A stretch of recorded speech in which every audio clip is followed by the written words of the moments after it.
Hi. Welcome to our stock royal YouTube channel. இன்னைக்கு strait of Hormuz நீர்வழி தடத்தை Iran தடை பண்ணதால் ஆயில் ப்ரைஸ்லாம் பயங்கரமாக மேலே போயிட்டுருக்குது. $77 கிட்ட இப்போ கரண்ட்லி ட்ரேட் ஆகிட்டு இருக்குது. அதனால் ஒரு செல்லிங் ப்ரெஷர் வந்ததால் FBI மறுபடியும் நம்ம ஸ்டாக் மார்க்கெட்டை விட்டு பணத்தை எடுக்க ஆரம்பித்தாங்க. இன்னைக்கு FBI எவ்வளோ சேல் பண்ணியிருக்காங்கன்னா -1997 கோடி ரூபாய்க்கு 97,000 கோடி ரூபாய்க்கு இன்னைக்கு சேல் பண்ணிட்டாங்க. வழக்கம் போல் DII வாங்கியிருக்காங்க 3,228 கோடி ரூபாய்க்கு வாங்கியிருக்காங்க. ஸோ இதனால தான் நம்ம மார்க்கெட் இன்னைக்கு கீழே நிற்குது. ஸோ அதனுடைய சப்போர்ட் அண்ட் ரெசிஸ்டன்ட் லெவலில் முதல்ல பார்க்கலாம்.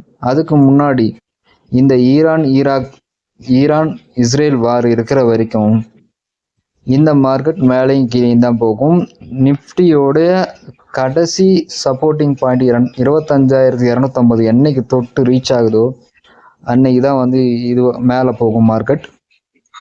ஸோ அது வரைக்கும் இது அப்படியே தான் சஸ்டெயின் ஆகிட்டு இருக்கும். இந்த ஜியோ பாலிட்டிக்கல் டென்ஷன் இருக்கிற வரைக்கும் இப்படியே தான் இருக்கும். ஸோ வாங்க நம்ம நிஃப்டியோடைய சப்போர்ட் அண்ட் ரெசிஸ்டன்ட் லெவலுக்கு போகலாம். RS3 அதாவது ரெசிஸ்டன்ட் 3 25,011 இருக்குது. ரெசிஸ்டன்ட் 2 25,002 இருக்குது. ரெசிஸ்டன்ட் 1 24,996 ரூபாயில் இருக்குது. பிவோட்டிங் பாயிண்ட் 24,986 இருக்குது. சப்போர்ட் 1 24,976 இருக்குது. சப்போர்ட் 2 24,970 இருக்குது. சப்போர்ட் 3 24,960 இருக்குது. ஸோ இதெல்லாம் சப்போர்ட் அண்ட் ரெசிஸ்டன்ட் லெவல் பார்த்து கரெக்டாக ட்ரேட் பண்ணுங்க. நாளைக்கு கால் மார்க்கெட் வர்றதுக்கு ரெடியாக இருக்குது. யாரெல்லாம் காலை ப்ரிப்பேர் பண்ணீங்க அவங்களாம் ப்ரிப்பேர் பண்ணிடலாம். ஏன்னு சொல்கிறேன்னா நிஃப்டி மிட் கேப் இண்டெக்ஸ் இன்னைக்கு ரீபவுண்ட் ஆகி ஒரு நல்ல பாசிட்டிவில் க்ளோஸ் ஆகிருக்கிறதால நான் சொல்கிறேன். அது எவ்வளோ பாயிண்ட்ஸுன்றதை நீங்கள் போய் செக் பண்ணி கரண்டில் இருக்கிறத பார்த்துக்கோங்க. ஆப்ஷன்ஸ் ட்ரேடர்ஸ்லாம் ரொம்ப காசியஸாக இருங்க. வேர்ல்டு நியூஸஸ் எதுவாக இருந்தாலும் நீங்கள் அதை மானிட்டர் பண்ணிகிட்டே தான் ட்ரேட் பண்ண வேண்டியதாக இருக்கும். Be careful. அப்புறம் இன்றைக்கி பங்குச்சந்தையில் நடந்த சில பிளாக் டீல்ஸு அண்டு ஒரு 2 முக்கியமான இம்பார்ட்டண்ட் டீலை முடிச்சிருக்காங்க நம்ம நிஃப்டி 50 கம்பெனிஸ். ஸோ அதில் ஒரு முக்கியமான டீலை நம்ம இப்போ டிஸ்கஸ் பண்ண போகிறோம். அது யாருன்னா ரிலையன்ஸ் இன்ஃப்ராஸ்ட்ரக்சர்.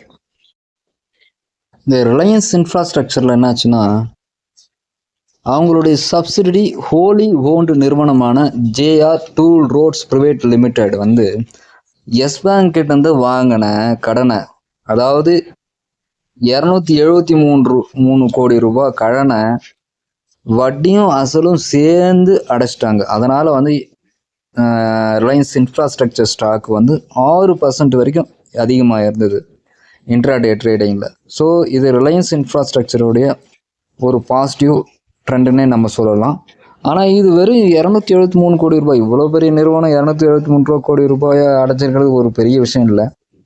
அதனால் ஒரு இம்பேக்ட் இதில் வந்ததுன்னா அது என்னால் சரி வேற ஏற்றுக்கொள்ள முடியல. எதுக்கும் இந்த ஸ்டாக்ஸை பொறுத்த வரைக்கும் இந்த ஸ்டாக்ஸ் கோவிட் டைமில் 8 ரூபா லெவலுக்குலாம் போயிருக்குது. பார்த்து ட்ரேட் பண்ணுங்க. Buy on dip, sell on rise. அதை இந்த ஸ்டாக்ஸில் நீங்கள் ஃபாலோ பண்ணிங்கன்னா நல்லாயிருக்கும். ஷேர் ஹோல்டர் பேட்டர்னையும் நீங்கள் தெளிவாக புரிஞ்சுக்கிட்டு ஷேர் ஹோல்டர் பேட்டர்னையும் ஒரு தடவை வெரிஃபை பண்ணிக்கிறது நல்லது. அடுத்ததாக நம்ம பார்க்க போகிறது L&T. இவங்க ஒரு 3 years பாண்டை NSE மூலயமா ஃபண்ட் ரைஸ் பண்ணுறதுக்காக ரிலீஸ் பண்ண போகிறாங்க. அந்த பாண்டு பேர் ESG. இது நான் கன்வெர்ட்டபிள் டிபெஞ்சர்ஸ் அப்படின்னு சொல்லுவாங்க. இதை ஷேராக மாற்ற முடியாது. அதுதான் இதில் இருக்கிற விஷயமே. இது மூலயமா 500 கோடி ரூபாய் இவங்க ஃபண்ட் ரைஸ் பண்ண போகிறாங்க. At the rate of interest 6.35 இருக்க போது. இது HSBC தான் இதை சோலோ ப்ராப்பர்ட்டராக இருக்க போகிறாங்க. ஜூன் 5th தான் இதுக்கான கமெண்ட்ஸ்மெண்ட் வந்தது. எங்கன்னா செபி கிட்ட இருந்தது. ஸோ இதனுடைய இம்பேக்டாக இன்னைக்கு ஷேர் வேல்யூ ஏறல 3157 ரூபா .90 இருக்குது. 2.27% ஷேர் வந்து டிப்பில் தான் இருக்குது. ஸோ யார் யாருக்கெல்லாம் பாண்டில் இன்ட்ரெஸ்ட் இருக்குதோ இவங்ககிட்ட இருந்து இந்த பாண்டை வாங்கி பயன்பெறலாம். இது ஒரு 3 years பாண்டு தான். 6.25% இன்ட்ரெஸ்ட் கிடைக்கும். லோயஸ்ட் இன்ட்ரெஸ்ட் தான். இன்ட்ரெஸ்ட் இருக்கிறவங்க இந்த பாண்டை அப்ளை பண்ணி வாங்கிக்கலாம். Welcome to stock Royal YouTube channels. இன்னைக்கு ஆட்டோ செக்டார்ஸ்லாம் ஒரு ப்ரெஷரில் இருக்கிறதுக்கு காரணத்தை சிஎன்பிசி டிவிலேருந்து சொல்லியிருக்காங்க. அது என்னன்னா, ministry of transport authority of India கிட்டேருந்து ஒரு செய்தி வந்திருக்குது. எல்லா ஸ்கூட்டர்லேயும் ஏபிஎஸ் வந்து கம்பல்சரி வைக்கணுன்றது தான் அதனுடைய செய்தி. அதனால் வந்து டிவிஎஸ் மோட்டார்ஸ் அண்ட் மகேந்திரா கம்பெனி அப்புறம் ஹீரோ மோட்டார் கார்ப் இது மூணுலேயும் ஸ்டாக் வந்து ப்ரெஷர் ஆகிருக்குது. ஸ்டாக் ப்ரைஸஸ் ரொம்ப கம்மியாக இருக்குது. நொமுராஸ் என்ன சொல்லியிருக்காங்கன்னா, இதனால் வந்து 2-3% ஸ்டாக் வந்து ப்ரைஸ் வந்து கம்மியாகிறதுக்கு வாய்ப்பு இருக்குது அப்படின்னு சொல்லியிருக்கிறாங்க. அது மட்டும் இல்லாமல் ஏபிஎஸ் உற்பத்தி பண்ணுற கம்பெனிகள், அதாவது போஷு அந்த மாதிரி கம்பெனிங்க இருக்கு இல்லையா, அதெல்லாம் வந்து ஸ்டாக் ப்ரைஸ் அதிகமாகிறது கம்பெனி வாய்ப்பு இருக்குன்னு சொல்லியிருக்கிறாங்க. அது மட்டும் இல்லாமல் இதனால் வந்து இன்சூரன்ஸ் ரெகுலேட்டரியும் கொஞ்சம் பாதிக்கிறதுக்கான வாய்ப்பு இருக்குது. அதனால் இன்சூரன்ஸ் இதை வந்து 2-wheeler இன்சூரன்ஸு, வெஹிக்கிள் இன்சூரன்ஸ்லாம் யார் யார் போடுறாங்களோ அவங்கெல்லாம் கொஞ்சம் இந்த ரெகுலேட்டரியை ஃபாலோ பண்ணுறதுல கொஞ்சம் சிரமம் ஏற்படும் சொல்லியிருக்கிறாங்க. இது வந்து ஜூலைலேருந்து அமலுக்கு வரும்னு சொல்லியிருக்கிறாங்க. According to the road and transport corporation of India சொல்லியிருக்கிறாங்க. மினிஸ்ட்ரியிலேருந்து இது வந்து தகவலாக சொல்லியிருக்காங்க. இதனால் வந்து ஆட்டோ ஸ்டாக்ஸ்லாம் இன்னைக்கு கொஞ்சம் ப்ரெஷரில் இருக்குது. ஸோ பார்த்து வாங்குங்க. சேனல் பிடித்திருந்தால் லைக் பண்ணுங்கள், ஷேர் பண்ணுங்கள் அண்ட் கமெண்ட் பண்ணுங்கள். சேனலுக்கு விசிட் பண்ணுங்கள். சாயந்தரமாக ஆப்ஷன் ட்ரேடிங்க்கான முழு விவரங்களையும் போடுறேன். அப்புறம் இன்னைக்கு மார்க்கெட் ஏன் இறங்கிறதுன்றதுக்கான ரீசன்ஸ் எல்லாமே போடுவேன். வார் அப்டேட்ஸும் போடுறேன், ஆயில் அப்டேட்ஸும் போடுறேன், கோல்டு அப்டேட்ஸும் போடுறேன். ஸோ சேனலுக்கு விசிட் பண்ணி எல்லா வீடியோக்களையும் பார்த்து லைக் பண்ணி ஷேர் பண்ணி கமெண்ட் பண்ணுங்கள். ஸோ உங்கள் கமெண்ட் இங்கே நல்லா வரவேற்கப்படுகிறது. Thank you, bye. Welcome to stock Royal YouTube channel. Ola electricals இன்னைக்கு ஸ்டாக் ப்ரைஸ்லேருந்து ஒரு 6% டவுன் ஆகி அரௌண்ட் 42 அப்படின்ற மாதிரி ட்ரேட் ஆகிட்டு இருக்குது. இதில் என்ன முக்கியமான நியூஸ்னாக்கா, ஒரு பிளாக் டீல் நடந்திருக்கு. பையர்ஸ் யாரு செல்வர் யாருன்னு எதுவுமே தெரியல. 107 crores பிளாக் டீல் நடந்திருக்குது. ஸோ மோஸ்ட்லி பிளாக் டீல் நடந்தால் ஷேர் ப்ரைஸ் ஹைக் ஆகும். இஸ்ரேல் ஈரான் கான்ஃப்ளிக்டால மார்க்கெட் டவுனாக இருக்கிறதால பிளாக் டீல் நடந்தும் அதில் ரிஃப்ளெக்ஷன் ஆகலை. நாளைக்கு நாளைக்கு ரிஃப்ளெக்ஷன் பார்க்கலாம். ஸோ ஓலாவில் இது வரைக்கும் இருக்கிற அப்டேட் இதுதான்.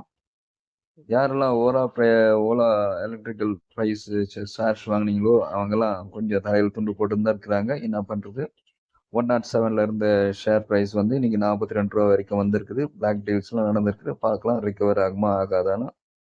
சேனல் பிடிச்சிருந்தால் லைக் பண்ணுங்க, ஷேர் பண்ணுங்க, கமெண்ட் பண்ணுங்க, முக்கியமாக சப்ஸ்கிரைப் பண்ணுங்க. Thank you. Welcome to our stock Royal YouTube channels. இன்னைக்கான ஷார்ட்ஸ் என்ன பார்த்தீங்கன்னா, கேரளா ஆயுர்வேதிக் லிமிடெட், அதாவது இதனுடைய மார்க்கெட் கேப் வந்து 600 கோடி ரூபாய் இருக்குது. இந்த ஸ்டாக்கு இன்னைக்கு கரண்டில் 20% ஏறிக்குது. ஏன்னா பிளாக் டீல் யாரெல்லாம் வாங்கியிருக்காங்கன்னு பார்த்தீங்கன்னா, புரிஞ்சி வேலை வித்யூத் 5.18% வாங்கியிருக்காரு. சஞ்சீவ் ஷா 2.55% இருக்காரு. திரேஜ் அவர் வந்து 1.93 வாங்கியிருக்காரு. பாலச்சந்தர் 1.26% வாங்கியிருக்கிறாரு. இவங்களாம் யாருன்னு பார்த்தீங்கன்னா, குவாலிஃபைடு நெட் ஹை இன்கம் உள்ள பீப்புள்ஸ், அதாவது HNIன்னு சொல்லுவாங்க. இவங்களாம் வாங்கியிருக்காங்க. அது மட்டும் இல்லாமல் 9,000 ஸ்மால் ரீட்டைல் இன்வெஸ்டர்ஸும் இந்த ஸ்டாக்ல நிறைய இன்னைக்கு வாங்கினதால இன்னைக்கு இது பஸ்ஸிங் ஸ்டாக்காக இருக்குது. ஸோ இதை கண்டிப்பாக வாங்கி ஒரு குறுகிய காலத்துக்கு முதலீடு பண்ணி லாபம் சம்பாரித்து வெளியே வந்துடலாம். அது மட்டும் இல்லாத இது வந்து அமெரிக்காவிலையும் லிஸ்ட் ஆகிட்டு இருக்கிற ஒரு கம்பெனின்னு நினைக்கிறேன். ஸோ இதை பற்றி தெரிஞ்சுக்க ஸ்டார் ஸ்க்ரீனராக நீங்கள் பாருங்கள்.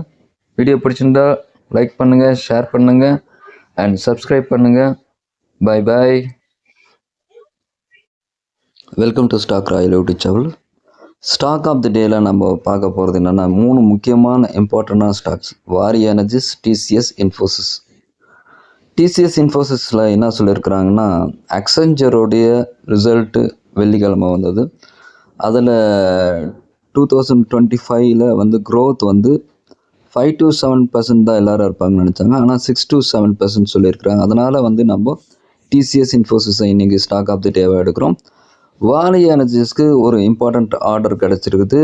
அதை இம்ப்ளான்ட் சோலார் எனர்ஜிஸை தயாரிக்கிறதுக்கான ஆர்டருடைய மதிப்பு 2,246 கோடி ரூபாய். மொத்த ஆர்டருடைய மதிப்பும் 1,480 கோடி ரூபாய் இருக்குது. இது வரைக்கும் கிடைச்ச ஆர்டர்களுடைய மதிப்பு வந்து 2,112 அந்த மாதிரி லெவலில் இருக்குது. Stock of the day